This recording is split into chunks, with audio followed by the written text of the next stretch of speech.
Permettez-moi de vous poser une question. Possédez-vous votre entreprise ou votre entreprise vous possède-t-elle?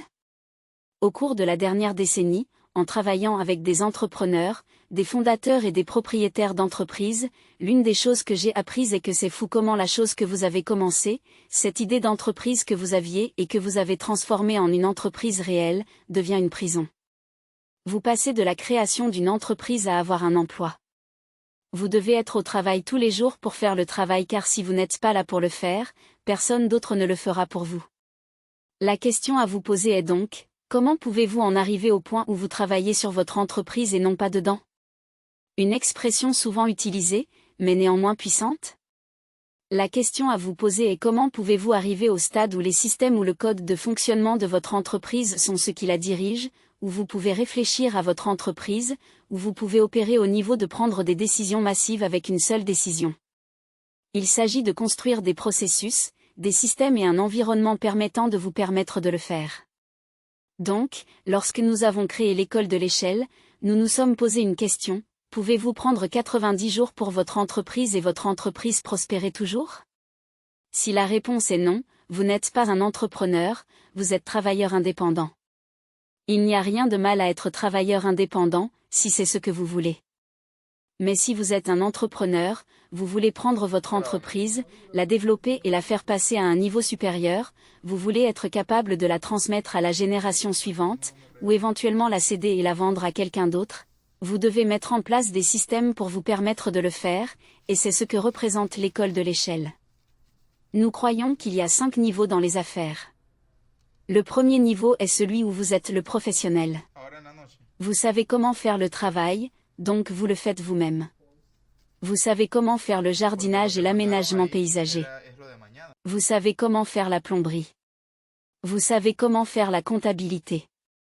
Vous êtes l'avocat. Vous savez comment rédiger la documentation. Le deuxième niveau est celui où vous êtes travailleur indépendant. Donc, vous êtes toujours l'avocat. Vous êtes toujours le plombier. Vous êtes toujours le jardinier, mais vous avez une ou deux personnes dans votre équipe à qui vous pouvez déléguer certaines tâches secondaires importantes pour accomplir le travail. Le troisième niveau est celui où vous devenez propriétaire d'entreprise. Ici, vous avez d'autres professionnels travaillant dans l'entreprise pour vous, mais cela nécessite toujours de votre part des tests de qualité, des relectures, des vérifications. Cela nécessite de maintenir des relations avec les clients. Les clients veulent parler à vous, ils ne veulent pas appeler le bureau.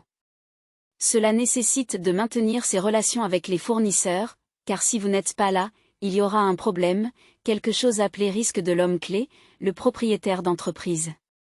Dans mon expérience, la plupart des entrepreneurs construisent du niveau professionnel à travailleur indépendant à propriétaire d'entreprise, et c'est là qu'ils s'arrêtent. Mais si vous voulez créer une véritable richesse et si vous voulez vous développer, le niveau au-dessus de cela est ce que nous appelons l'entrepreneur. Donc, qu'est-ce qu'un entrepreneur? C'est quelqu'un qui a développé un code pour le fonctionnement de l'entreprise, qui a mis en place des processus pour s'assurer que ce code est suivi, qui a automatisé ces processus avec des systèmes en place pour que cela ne nécessite pas de personne pour le faire, mais que les systèmes le font pour lui ou elle. Et plus important encore, qui s'est entouré d'une bande d'exécutifs exceptionnels qui savent comment faire le travail probablement mieux que lui ou elle. Et ils deviennent l'entrepreneur. Un peu au-dessus de cela est ce que nous appelons le fondateur. Qu'est-ce qu'un fondateur? Comme l'expression le dit, fondateur. C'est une expression puissante, fondateur. Cela signifie que vous savez qu'un jour vous ne serez plus là. Pourquoi vous appelleriez-vous le fondateur autrement? Cela signifie que c'est le seul titre que vous garderez toujours, fondateur. Il y aura beaucoup de PDG, beaucoup de présidents du conseil, mais il n'y aura jamais que 1 ou 2 fondateurs ou cofondateurs. Donc, le défi pour vous, alors que vous construisez et développez votre entreprise, est de savoir où vous vous situez sur ces niveaux. Et en fonction de votre position sur ces niveaux, combien de travail et d'investissement êtes-vous prêt à mettre en place pour atteindre ce prochain niveau?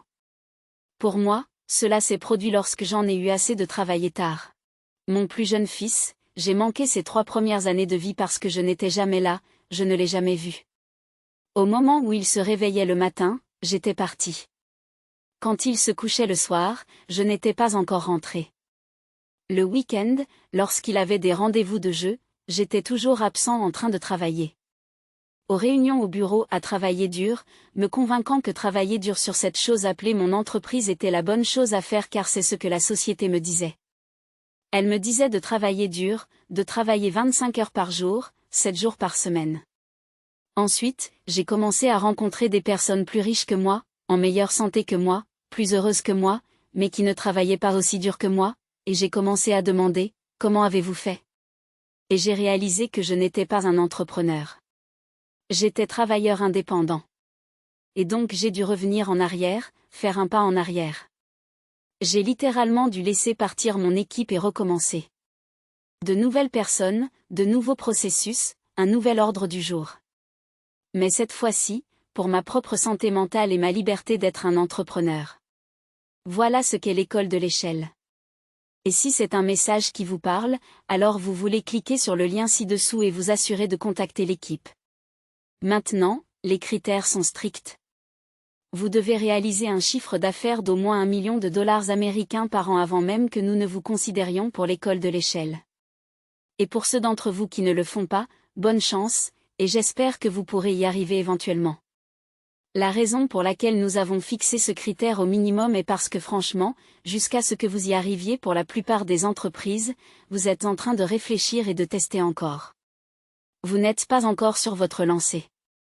Et donc, pour la robustesse de la communauté, nous devons nous assurer que nous traitons avec des entrepreneurs qui sont sur la bonne lancée. Parce qu'une grande partie de l'école de l'échelle est l'apprentissage entre pairs. Génial. Cliquez sur le lien ci-dessous. À bientôt. Santé.